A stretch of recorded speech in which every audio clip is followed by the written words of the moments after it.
अब हम अगले प्रॉब्लम को देखते हैं। तो ये है problem number 11। The position of a particle which is moving on x axis is given by x is equal to at cube plus bt square plus ct plus d. The numerical value of a, b, c, d are 1, 4, -2 and 5 respectively, and SI unit are used. Find the velocity of particle at t is equal to 4 second. तो देखिए आपको यहाँ पे displacement या distance की equation आपको दी हुई है और आपसे क्या पूछ रहा है, वेलोसिटी पूछ रहा है। मतलब आपको इस इक्वेशन का एक बार डिफरेंशिएशन करना पड़ेगा। तो देखिए ये आपको एक इक्वेशन दिया है, आपको वेलोसिटी कब निकालना है, जब t बराबर 4 सेकेंड है।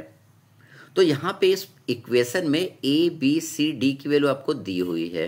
कितना दिया है, 1, 4, -2 और 5। तो पहले हम ये पुट कर देते हैं यहाँ पे। तो देखिए ये वैल्यू मैंने यहाँ पे पुट कर दी।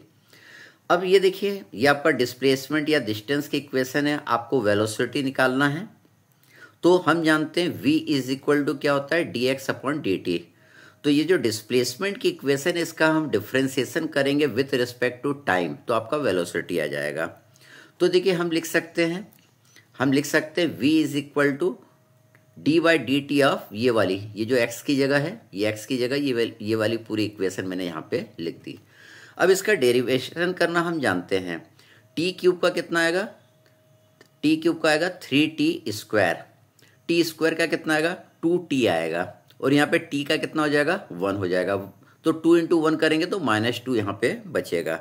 लास्ट लेक्चर में मैंने आपको डिफ्रेंसिएशन और इंटीग्रेशन करना बताया है।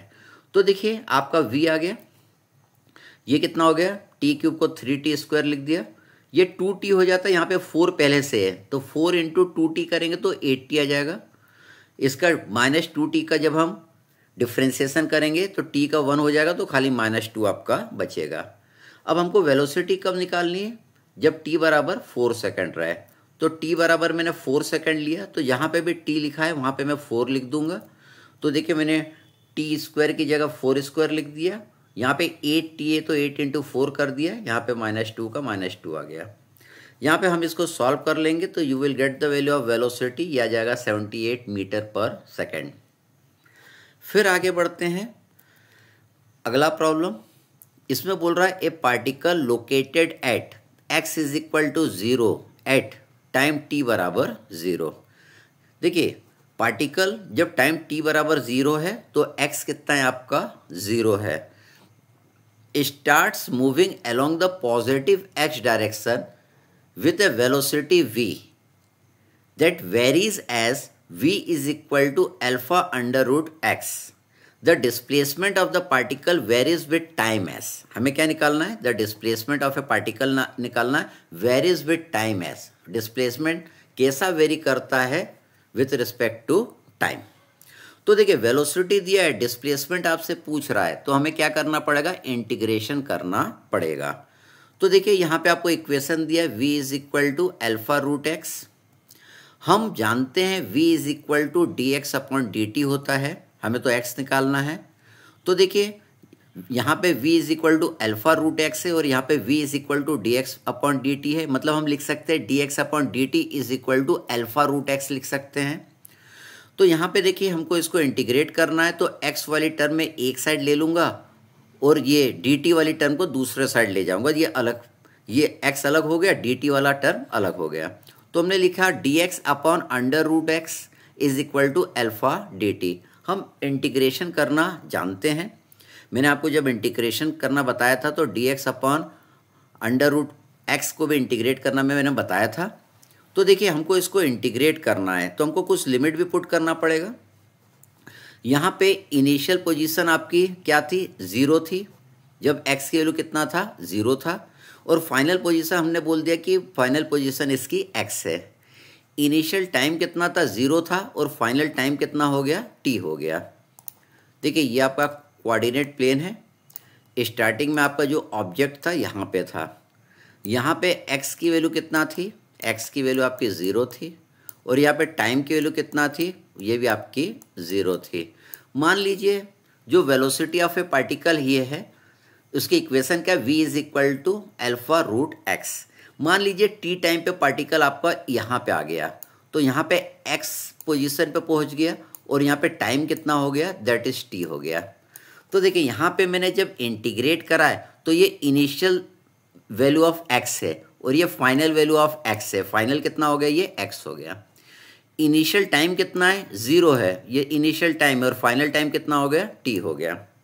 तो कभी कभी क्या होगा प्रॉब्लम में, आपको ये फाइनल टाइम दे के रखेगा कि जब ऑब्जेक्ट t बराबर 1 सेकेंड हो या 5 सेकेंड हो या 7 सेकेंड हो, उस समय ये x कितना रहेगा ये हमको निकालना रहेगा।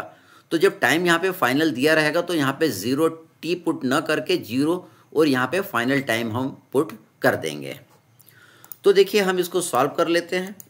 हम जानते हैं dx अपन रूट एक्स को किस तरीके से हम इंटीग्रेट करते हैं, और मैंने आपको डेफिनेट इंटीग्रेशन में ये लिमिट पुट करना भी बताया था। उसी तरह इंटीग्रेशन ऑफ dt कितना आ जाएगा, t के बराबर आ जाएगा, फिर हम इसमें लिमिट भी पुट कर देंगे तो आपका आ जाएगा 2 root x is equal to alpha t आ जाएगा। इसको थोड़ा हम सिंप्लीफाई कर लेंगे, x के टर्म में ले जाएंगे, 2 को इसके नीचे में ले आऊँगा और इसका होल स्क्वायर कर दूंगा। ये 2 क्या होगा, इसके नीचे आ जाएगा, इधर अंडर रूट है तो दूसरा साइड क्या हो जाएगा, होल स्क्वायर आपका हो जाएगा। तो देखिए मैंने क्या करा, x is equal to alpha by 2 का होल स्क्वायर टी स्क्वायर, ये मैंने कर दिया। अब इससे देखिए आपका क्या इंपॉर्टेंट कंक्लूजन निकल के आया, hence the displacement of the particle varies with time t S T square. तो देखिए ये x displacement varies with time कैसा वेरी कर रहा है, एस टी स्क्वायर। तो ये अपना आंसर हो गया। तो एग्जाम में क्या पूछा गया था, the displacement of the particle varies with time, displacement किस तरीके से टाइम से वेरी कर रहा है। तो यहाँ से आपका ये निकल के आ गया। इसको देखिए आप आराम से सॉल्व कर लीजिएगा। ये root x is equal to आप क्या लिख सकते हैं, that is alpha T divided by 2 लिख सकते हैं। ठीक, फिर ये रूट है, यहाँ पे इसको रूट को हटाएंगे, रूट को हटा देंगे यहाँ पे, तो यहाँ पे ये स्क्वायर में आ जाएगा, ये आपका स्क्वायर में आ गया ये। तो x is equal to alpha T by 2 का होल स्क्वायर। तो अल्फा बाय 2 का whole square into T square मैंने यहाँ पे लिख दिया है। इस तरीके से हमने इसको सॉल्व किया है। फिर हम आगे बढ़ते हैं, अगला प्रॉब्लम देखते हैं, प्रॉब्लम नंबर 13। अब देखिए इसमें क्या बोल रहा है, the velocity of a particle is v is equal to V naught plus G T plus F T square if its position varies if its position vector is x equal to 0 at t बराबर 0। देखिए x जब 0 है, जब x 0 है तो t भी कितना है, 0। Then its displacement after unit time t बराबर 1 सेकेंड इज। तो डिस्प्लेसमेंट हमको कब निकालना है, जब टाइम t कितना हो जाए, 1 सेकेंड हो जाए। जब t 0 है तो डिस्प्लेसमेंट देखिए 0 है, तो t 1 सेकेंड हो जाएगा तो डिस्प्लेसमेंट कितना होगा। तो देखिए वेलोसिटी दिया है, डिस्प्लेसमेंट निकालना है, तो इस इक्वेशन का हमको इंटीग्रेशन करना पड़ेगा। तो देखिए v इज इक्वल टू, या इक्वेशन आपको दिया है, हम जानते हैं v इज इक्वल टू क्या होता है, dx अपॉन dt होता है, और यहाँ पे v इज इक्वल टू आपको ये दिया है। तो इन दोनों इक्वेशन को हम इक्वेट कर सकते हैं। हमने लिखा dx upon dt equal to V naught plus G T plus F T square. इसको इंटीग्रेट करना हम जानते हैं, x वाले टर्म को एक साइड ले लेते हैं, t वाले टर्म को दूसरे साइड ले लेते हैं। तो देखिए हमने लिखा dx is equal to V naught plus G T plus F T square D T. इसको हम इंटीग्रेट कर रहे हैं। तो देखिए जब इंटीग्रेट कर रहे हैं तो यहाँ पे इनिशियल पोजीशन x 0 थी, तो टाइम भी आपका कितना था, 0 था। अब यहाँ पे फाइनल पोजीशन कितनी हो गई, x हो गई, तो टाइम कितना हो जाएगा आपका, t हो जाएगा। लेकिन टाइम हमको कितना लेना है, 1 सेकेंड लेना है, क्योंकि डिस्प्लेसमेंट कब निकालना है, x की वैल्यू कब निकालना है, जब टाइम आपका कितना हो जाए, 1 सेकेंड। तो देखिए यहाँ पे t की जगह मैं 1 पुट कर दूंगा। तो देखिए ये इनिशियल पोजीशन 0 है, फाइनल पोजीशन x है, इनिशियल टाइम 0 है, फाइनल टाइम 1 सेकेंड है। तो जब फाइनल टाइम 1 सेकेंड होगा तब ये x कितना होगा, इससे हम निकाल लेंगे। तो देखिए ये डेफिनेट इंटीग्रेशन आ गया। इंटीग्रेशन ऑफ dx हम जानते हैं x होता है, फिर यहाँ पे लिमिट क्या रहेगी, x से 0 होगी, तो यहाँ पे हम पुट कर देंगे, ये हम पहले सीख चुके हैं। फिर इसको इंटीग्रेट करना है विथ रिस्पेक्ट टू dt, तो v नॉट को इंटीग्रेट करेंगे dt के रिस्पेक्ट में, तो v नॉट t आ जाएगा। gt को इंटीग्रेट करेंगे विथ रिस्पेक्ट टू dt से, तो gt स्क्वायर बाई 2 आ जाएगा, प्लस ft स्क्वायर को इंटीग्रेट करेंगे विथ रिस्पेक्ट टू dt से, तो ft क्यूब बाय 3 आ जाएगा। तो यहाँ पे देखिए मैंने इसको लिख दिया। तो यहाँ पे अपन लिमिट पुट कर देंगे, यहाँ पे जब लिमिट पुट करेंगे x से 0, तो यहाँ पे x ही बचेगा, और इसमें हम पुट करेंगे 1 से 0 तक। इसमें हम क्या पुट करेंगे, 1 से 0 तक। तो पहले इस पूरी इक्वेशन में हम t की जगह 1 पुट करेंगे, फिर इस पूरी इक्वेशन माइनस लिखने के बाद इस पूरी इक्वेशन में हम 0 पुट करेंगे और उसको सॉल्व कर लेंगे, तो you will get the value of x बराबर ये। तो डेफिनेट इंटीग्रेशन से हम इसको किस तरीके से सॉल्व करते हैं, पहले इस पूरी इक्वेशन में t की जगह क्या पुट करिएगा, 1, फिर माइनस लिखिएगा, फिर इस पूरी इक्वेशन में आप 0 पुट करिएगा और दोनों को सॉल्व कर लीजिएगा। तो जब 0 पुट करेंगे तो ये पूरी इक्वेशन आपकी 0 ही हो जाएगी, तो खाली 1 पुट करेंगे तो ये वाली इक्वेशन आपको मिल जाएगी। कहाँ पुट करना है, t की जगह। फिर हम आगे बढ़ते हैं अगले प्रॉब्लम की ओर। Problem number 14। A particle is moving according to graph is shown in figure. What is the average velocity in the interval of 3 to 8 second. देखिए 3 to 8 सेकेंड के बीच में हमको एवरेज वेलोसिटी निकालना है। तो देखिए ये पार्टिकल आपका इस तरीके से मूव कर रहा है, ये पार्टिकल है आपका, ये पार्टिकल की देखिए वेलोसिटी कांस्टेंट है, मतलब ये यूनिफॉर्म मोशन है। इसकी क्या वेलोसिटी है, 10 मीटर पर सेकंड, यहाँ पे भी 10 मीटर पर सेकंड और यहाँ पे भी 10 मीटर पर सेकंड है, तो एवरेज वेलोसिटी इसकी 10 मीटर पर सेकंड ही आएगी। हम जानते हैं in uniform motion average velocity is equal to instantaneous velocity होता है। तो देखिए यहाँ पे भी 10 मीटर पर सेकंड है, 3 बराबर टाइम कितना है, 3 सेकंड है। टाइम जब 3 सेकंड है तो यहाँ पे इंस्टेंटेनियस वेलोसिटी कितना है, 10 मीटर पर सेकंड। जब टाइम आपका 8 सेकंड है तब भी इंस्टेंटेनियस वेलोसिटी कितना है, 10 मीटर पर सेकंड। तो इसकी एवरेज वेलोसिटी कितनी आ जाएगी, 10 मीटर पर सेकंड ही आ जाएगी। तो ध्यान रखिएगा in uniform motion average velocity is equal to instantaneous velocity होता है। ग्राफ से भी आपको नज़र आ रहा है। फिर आगे बढ़ते हैं, ये काफ़ी अच्छा प्रॉब्लम है। A particle is moving according to the equation x is equal to 5t square minus 20t plus 4। तो देखिए एक पार्टिकल है आपका इस तरीके से मूव कर रहा है, यहाँ से पार्टिकल है, यहाँ से देखिए इस इक्वेशन के अकॉर्डिंग ये पार्टिकल आपका मूव कर रहा है। What is the average velocity between time t बराबर 0 सेकेंड टू t बराबर 4 सेकेंड। तो देखिए t बराबर 0 सेकेंड ये टाइम वाला एक्सिस है, एवरेज वेलोसिटी निकालना है, यहाँ से लेके यहाँ तक एवरेज वेलोसिटी पार्टिकल की कितनी होगी। तो यहाँ पे देखिए जब t बराबर 0 सेकेंड है तो पार्टिकल यहाँ पे है, तो इसकी कुछ निगेटिव में वेलोसिटी है। जब t बराबर 2 सेकेंड हुआ तो पार्टिकल की देखिए यहाँ पे वेलोसिटी 0 नज़र आ रही है। जब t बराबर 4 सेकेंड हुआ तो इस पार्टिकल की कुछ पॉजिटिव वेलोसिटी आपको नज़र आ रही है। तो हमें क्या करना है, एवरेज वेलोसिटी ऑफ पार्टिकल को फाइंड आउट करना है। ठीक, तो ये वेलोसिटी वाला एक्सिस है और ये टाइम वाला एक्सिस है।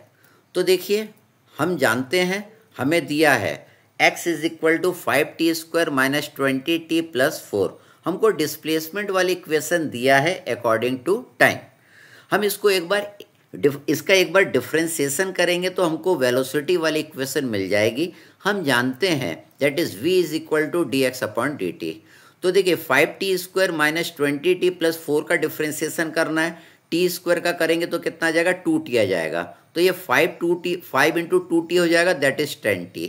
माइनस 20t का करेंगे तो माइनस 20 बचेगा और कांस्टेंट का डिफ्रेंशिएशन 0 होता है। तो वेलोसिटी वाली इक्वेशन आपको मिल गई 10t माइनस 20। अब हमको वेलोसिटी हम निकालेंगे जब t1 बराबर 0 सेकेंड है। यहाँ पे वेलोसिटी निकालेंगे, यहाँ पे वेलोसिटी हम निकालेंगे जब t1 कितना है, 0 सेकेंड। तो देखिए हमने यहाँ पे लिखा जब टाइम t बराबर 0 सेकेंड है, टाइम t बराबर 0 सेकेंड है तो वेलोसिटी कितनी होगी। तो इस इक्वेशन में t की जगह हम 0 पुट कर देंगे तो वेलोसिटी आपकी निकल के आ जाएगी -20। अब टाइम t बराबर 2 सेकेंड है तब भी हम वेलोसिटी निकाल लेंगे। आपको यहाँ पे नज़र आ रहा है कि यहाँ पे वेलोसिटी 0 आएगी अकॉर्डिंग टू ग्राफ। तो देखिए हमने यहाँ पे पुट करा, हमने यहाँ पे पहले लिख दिया, हमने यहाँ पे लिख दिया ये टाइम t बराबर 0 सेकेंड है तो वेलोसिटी कितना है -20 सेकेंड।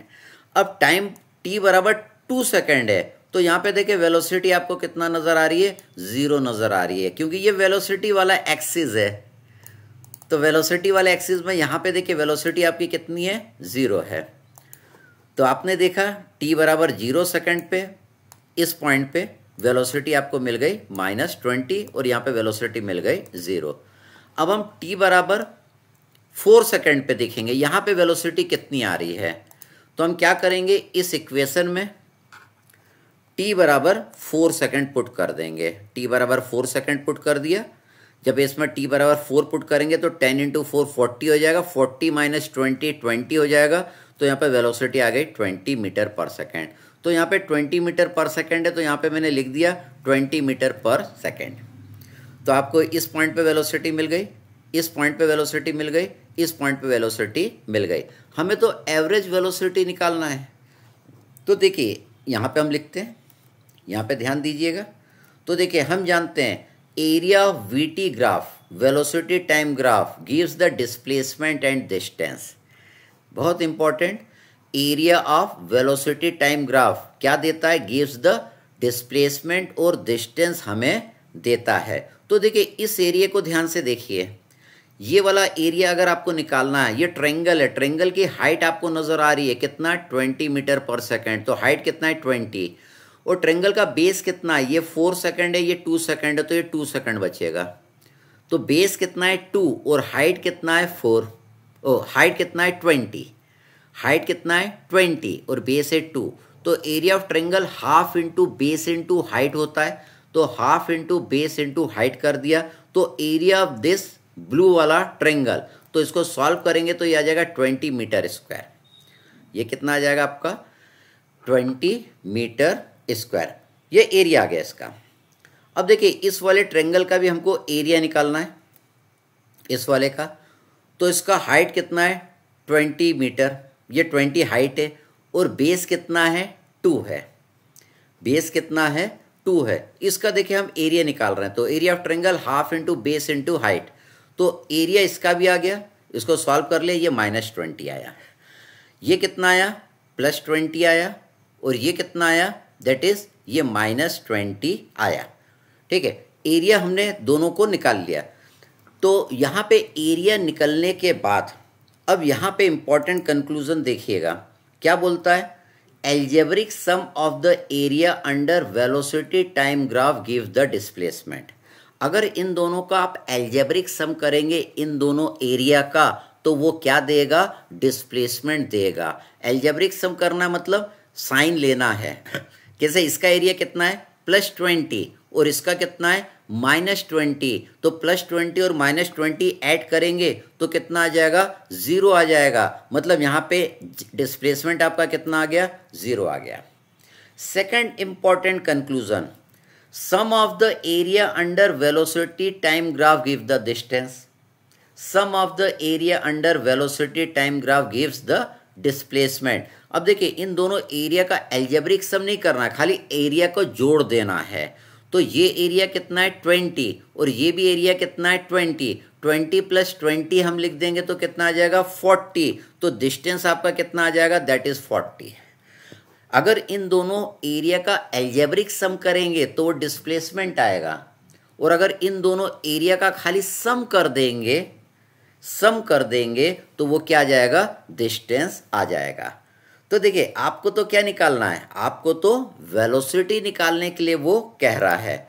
तो देखिए हम जानते हैं एवरेज वेलोसिटी क्या होता है, डिस्प्लेसमेंट अपॉन टाइम होता है। तो डिस्प्लेसमेंट कितना है 0/4 अपन ने कर दिया, क्योंकि टाइम कितना 4 सेकेंड। तो एवरेज वेलोसिटी कितना आ गया, दैट इज 0। अगर आपको यहाँ पे एवरेज स्पीड निकालना है तो एवरेज स्पीड क्या होगा, डिस्टेंस अपॉन टाइम। तो डिस्टेंस कितना है 40 है, 40 को 4 से डिवाइड करा तो ये आ जाएगा 10 मीटर पर सेकेंड। तो बहुत ही इंपॉर्टेंट और अच्छा प्रॉब्लम है ये वाला। इसमें थोड़ा ध्यान देना है कि मैंने यहाँ पे इसकी यूनिट लिख दी है, ठीक है। ये यहाँ पे यूनिट लिखने की ज़रूरत नहीं, खाली यूनिट भी बोल देते तब भी ये काम आपका चल जाता। फिर हम आगे बढ़ते हैं, अगला प्रॉब्लम देखते हैं, प्रॉब्लम नंबर 16। फिर से बहुत अच्छा problem. On displacement time graph two straight lines makes an angle of 60 and 30 degree with time axes. देखिए डिस्प्लेसमेंट टाइम ग्राफ है, ये डिस्प्लेसमेंट वाला एक्सेस है और ये टाइम वाला एक्सेस है। यहाँ पे एक लाइन ये नज़र आ रही है और दूसरी लाइन आपको ये वाली नज़र आ रही है। इस लाइन का एंगल यहाँ पे 60 डिग्री है और इस लाइन का एंगल यहाँ पे 30 डिग्री है। हमको क्या निकालना है? द रेशियो ऑफ वेलोसिटी निकालना है रिप्रेजेंटेड बाय देम। तो ये भी वेलोसिटी रिप्रेजेंट कर रही है और ये भी वेलोसिटी रिप्रेजेंट कर रही है, तो उनके वेलोसिटी का क्या रेशियो आएगा? देखिए हम जानते हैं velocity is the slope of displacement time graph. Velocity क्या होता है? स्लोप होता है। स्लोप क्या होता है? ये स्लोप है। ये वेलोसिटी क्या है? स्लोप है। किसका स्लोप? Displacement time graph. देखिए ये डिस्प्लेसमेंट है, ये हम लिखते हैं ना, ये dx है, मान लीजिए ये dx है और ये क्या है? ये टाइम वाला एक्सेस है, ये dt है। तो हम वेलोसिटी क्या लिखते हैं? v is equal to D x upon D t लिखते हैं। v is equal to D x upon D t लिखते हैं। It is our velocity. तो d x upon D t क्या है? इट इज द स्लोप है। Slope इसको हम क्या लिख सकते हैं? टेन थीटा भी लिख सकते हैं। टेन थीटा क्या होता है? परपेंडिकुलर अपॉन बेस होता है। टेन थीटा क्या होता है? परपेंडिकुलर अपॉन बेस होता है। यहाँ पे परपेंडिकुलर क्या है? ये x है जिसको मैंने dx बोल दिया। ये बेस क्या है? टाइम है जिसको मैंने dt बोल दिया। तो dx अपॉन dt क्या है? वेलोसिटी है और dx अपॉन dt ही क्या होगा? टेन थीटा होगा। तो velocity is the slope of displacement time graph. Velocity क्या होता है? Velocity is the slope of displacement time graph. मतलब हम यहाँ पे लिख सकते हैं v is equal to D x upon D t, मतलब v x is equal to tan theta हम लिख सकते हैं, क्योंकि जब d x upon D t करेंगे मतलब परपेंडिकुलर अपॉन बेस करेंगे जो कि टेन थीटा के बराबर आ जाएगा। तो मान लीजिए इसको मैंने v1 बोल दिया, इसको मैंने v2 बोल दिया, तो मैं लिख सकता हूँ v1 upon v2 is equal to tan theta one upon tan theta two. तो थीटा वन कितना है? 60 और थीटा टू कितना है? 30। तो हम लिख सकते हैं v1 upon v2 is equal to 1060 upon 1030। हम 1060 और 1030 की वैल्यू जानते हैं। 1060 कितना आता है? √3। 1030 कितना आता है? 1/√3। तो v1 अपॉन v2 कितना आ जाएगा? That will be equal to 3। तो हमें ध्यान रखना है velocity is the slope of displacement time graph, that is v is equal to dx upon dt। ये dx अपॉन dt आपका स्लोप है। स्लोप मतलब टेन थीटा। एक और प्रॉब्लम देखते हैं, प्रॉब्लम नंबर 17। बहुत अच्छा problem. From the figure find the ratio of the speed in first 2 second to the next 4 second. तो रेशियो ऑफ वेलोसिटी निकालना है first 2 second to the next 4 second, इनके बीच का क्या रेशियो होगा? इसको मैंने बोल दिया v1 और इसको मैंने क्या बोल दिया? v2। तो वेलोसिटी क्या होता है? It is the slope of displacement time graph होता है। तो v1 will be equal to tan theta one हम लिख सकते हैं, ये स्लोप के बराबर, और v2 बराबर टेन थीटा टू लिख सकते हैं इस स्लोप के बराबर। अगर ये वाला स्लोप निकालना है तो क्या करेंगे? s डिवाइडेड बाय 1 कर देंगे, स्लोप आ जाएगा। थीटा टू निकालना तो ये क्या करेंगे? s डिवाइडेड बाय ये 4 कर देंगे, ये 4 के बराबर आएगा। ठीक, करते हैं इसको। तो देखिए हम जानते हैं velocity is the slope of displacement time graph. हम जानते हैं v is equal to D x upon D theta, v is equal to tan theta. तो यहाँ पे देखिए इसको मैंने बोल दिया थीटा वन और इसको बोल दिया मैंने थीटा टू। तो हम यहाँ पे लिख सकते हैं v1 upon v2 is equal to tan theta one divided by tan theta two. तो टेन थीटा वन कितना आएगा? थीटा के सामने वाली साइड परपेंडिकुलर होती है और ये बेस होती है, तो टेन थीटा वन कितना आएगा? s divided by 2। और टेन थीटा टू कितना आएगा? s divided by 4। तो देखिए हमने यहाँ पे लिख दिया s divided by 2 divided by s divided by 4। तो थीटा वन जब निकालेंगे तो इस ट्रायंगल को आपको ध्यान से देखना है, और theta two tan theta to निकालेंगे तो इस ट्रायंगल को आपको ध्यान से देखना है। तो tan theta one s divided by 2, tan theta two s divided by 4, perpendicular upon base. इसमें एस से एस कट जाएगा, तो you will get v1/v2 is equal to 2। तो इस तरीके से हम ये प्रॉब्लम करते हैं। Thank you.